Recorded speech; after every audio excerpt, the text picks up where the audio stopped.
Dear students, in this video we will be concentrating upon the trigonometric functions of compound, multiple and submultiple angles. First, we need to understand that if you have a trigonometric functions which is an algebraic sum or difference of two angles, then it can be expressed as circular functions of separate angles.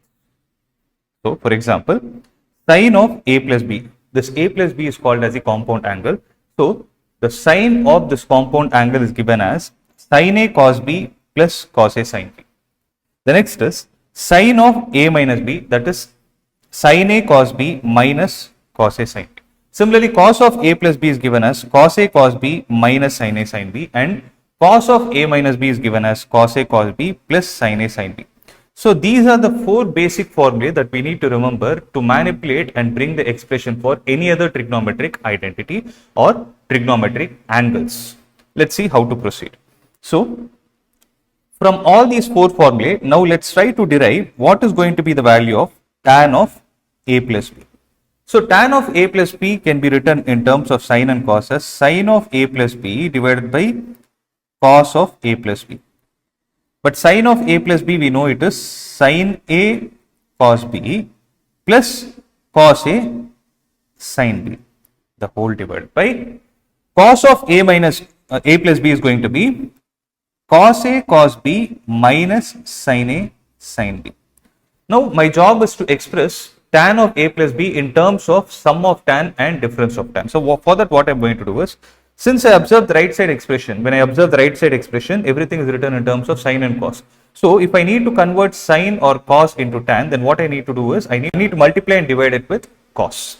So for that, what I am going to do is multiply and divide the numerator and denominator with cos a cos b.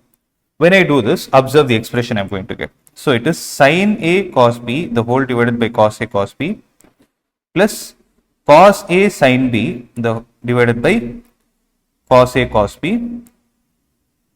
Similarly, cos a cos b divided by cos a cos b minus sine a sine b divided by cos a cos b. Now let's observe.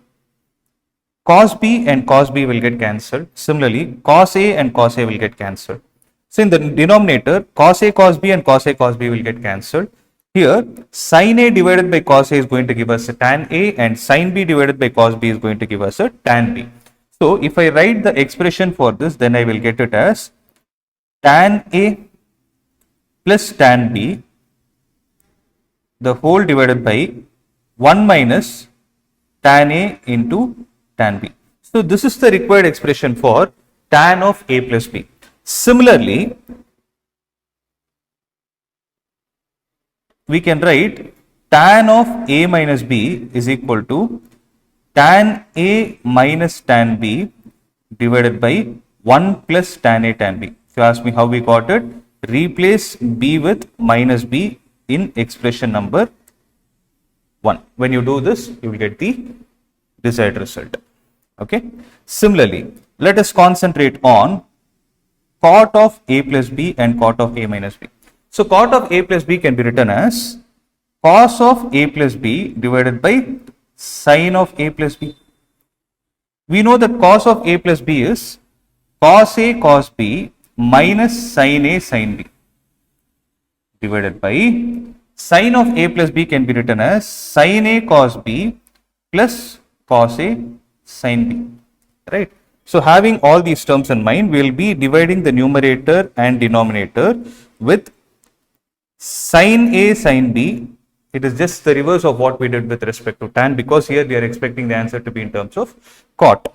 So when you do it, you will get cos a cos b divided by sine a sine b minus sine a sine b divided by sine a sine b,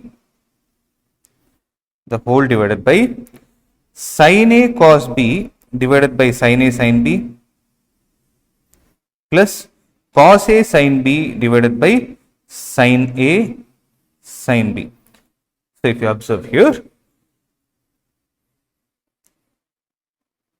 cos a divided by sin a is going to give us cot a, cos b divided by sin b will give us cot b, minus Sin A, sin B and sin A, sin B will get cancelled, and in the denominator sin A and sin A will get cancelled, and here sin B and sin B will get cancelled.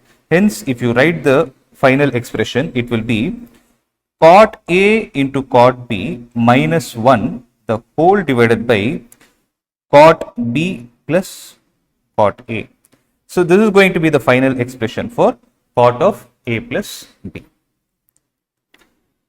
Similarly, cot of A minus B will be equal to cot A cot B plus 1 divided by cot B minus cot A. Right. This is all about the compound angles. Now we will concentrate on what will happen when the multiples of the given angle is taken into consideration. So the next topic is going to be multiple of an angle.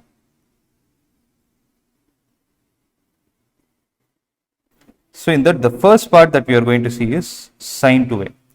So what is the value of sin 2a? Sin 2a can be written as sin of a plus a, and this can be written as sin a into cos a plus sin a into cos a.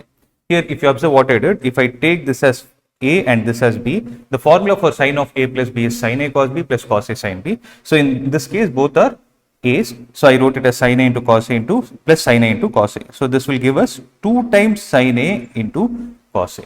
So this is one of the formulae. And remember, sin of 2a can also be written in terms of tan. So how are we going to do it? So for that, what I need to do is 2 times sin a into cos a, I will multiply and divide it with cos.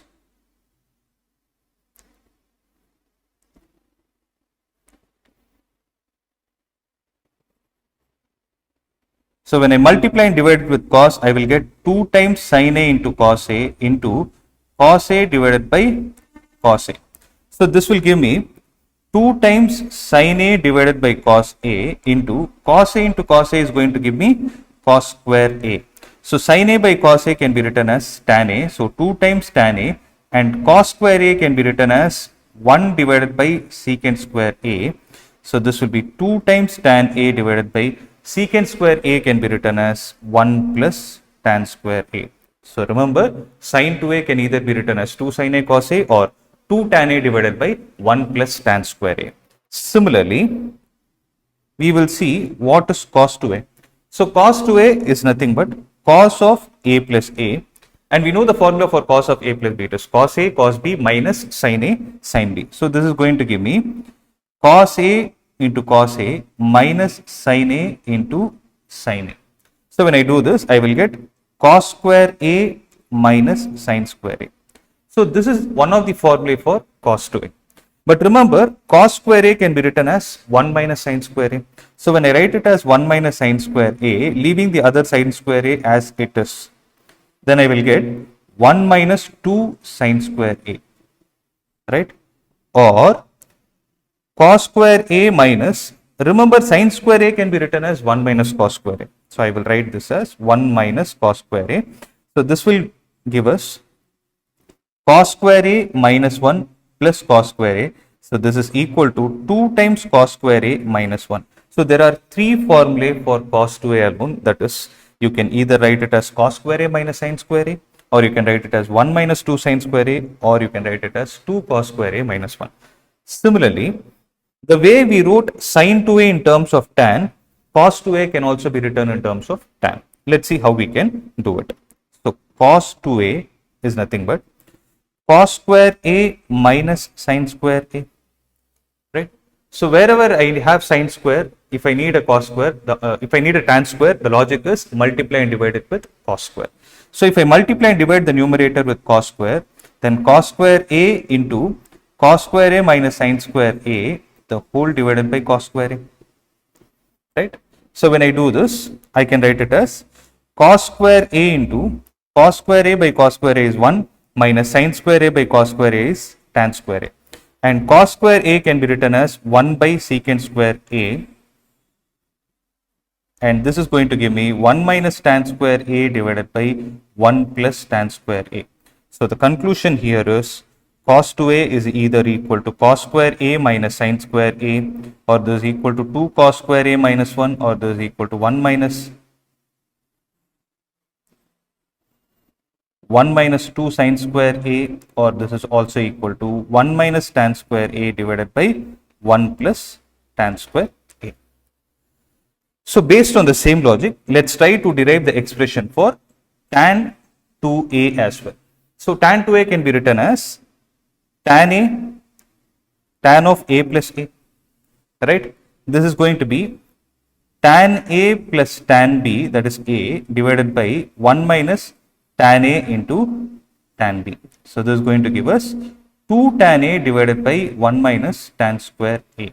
So here one important note to be made is sin 2a is 2 tan a by 1 plus tan square a, and tan 2a is nothing but 2 tan a divided by 1 minus tan square a. So this is where the confusion starts, and the point where you need to be careful is the differentiating factor between sin 2a and tan 2a is the denominator's sign.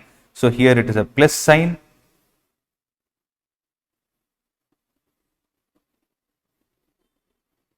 and here it is a minus sign.